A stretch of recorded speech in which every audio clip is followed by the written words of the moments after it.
right, Mike with Premier Ponds. We are in Chevy Chase, Maryland. I got gnats in my ear. That's just part of the process. Behind me, we have a double pond. The goal for this little mini renovation, we're ripping apart the stream because the stream leaks. We're putting a big filter up top. In the process, we're actually moving the stream back a little bit, rebuilding beautiful stream and waterfall into the pond, cleaning both ponds at the same time, enhancing it with lights so that they have nighttime enjoyment. So yeah, when it's all done, the homeowner's gonna be wowed by their clean pond, out here at night, watching the sights and sounds of a beautiful new stream.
All right, day 2 now in Chevy Chase, stream renovation underway. The ponds have been cleaned. Lights are all wired together, but not really set in place. That'll happen once we finish the rock work. And really in a couple hours, we're gonna be able to fill and start this baby up and see what we did.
All right, final day, final minutes here in Chevy Chase, Maryland. Stream renovation complete, no more leaky stream, new biofalls, new lights, clean ponds. That's the most important thing of all. Everything is beautiful. The homeowner's ready to enjoy this once and for all.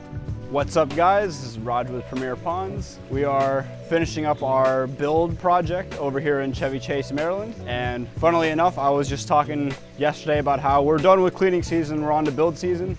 But this pond right behind me, we did actually no renovations to. We just gave this one a nice cleaning because it hadn't been cleaned in many years. And we installed a couple lights. So at nighttime, the homeowner will be able to enjoy this pond on a whole nother level, even though all we did was just clean it and add lights.